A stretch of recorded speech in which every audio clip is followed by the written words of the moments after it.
Sejumlah komunikasi dan pernyataan dari menteri dan pejabat di Kabinet Merah Putih menuai polemik di masyarakat. Dalam usia 100 hari ini, kejadian yang berkaitan dengan komunikasi publik yang terkait dengan program dan kebijakan beberapa kali terjadi. Hal inilah yang menjadi sorotan dari dosen komunikasi politik UB Ferdi Firmantoro yang harus menjadi perbaikan dari kerja Kabinet Prabowo Gibran.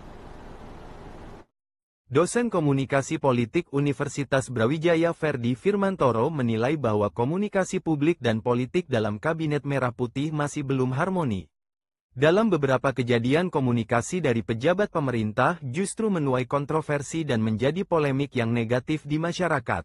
Untuk itu Ferdi menilai hal ini menjadi pekerjaan rumah dari Kabinet Merah Putih untuk memperbaiki komunikasi publiknya menjadi lebih padu, informatif dan jelas bagi masyarakat. Kita tahu bahwa misalkan beberapa waktu yang lalu Menteri HAM misalkan juga sempat melakukan blunder, terus kemudian beberapa kementerian yang lain, bahkan yang terakhir ini kan yang cukup ramai adalah Menteri Ristek Dikti. Jadi ini juga menjadi istilahnya problem. Jadi problemnya itu bukan hanya masalah kualitas dalam kebijakan, tapi yang lebih penting juga adalah terkait juga dengan komunikasi, bagaimana kebijakan-kebijakan ini baik di internal maupun di luar itu bisa tersosialisasikan dengan baik, termasuk juga membangun leadership. Komunikasi antar stakeholder itu juga masih penting untuk diperhatikan lebih serius. Kita tahu bahwa ketika terjadi kebuntuan komunikasi di dalam, itu kan impact-nya keluar.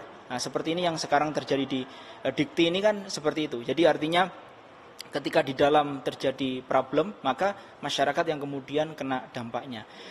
Kita tahu juga pemerintah kemarin yang perlu di-highlight juga terkait dengan kebijakan makan bergizi gratis. Program ini sangat strategis, juga populis. Nah, tapi kita lihat beberapa awal-awal karena masih mencari format, banyak miss di beberapa hal utamanya. Yang kemudian ketika komunikasi ini juga kurang maksimal, nanti juga akan potensinya kurang baik juga meskipun kebijakannya strategis dan populis. Ferdi berharap bahwa Kabinet Merah Putih mampu melakukan konsolidasi lebih cepat sehingga dengan jumlah yang banyak mampu bergerak cepat merespon dinamika masyarakat dengan padu dan menghasilkan bentuk komunikasi publik yang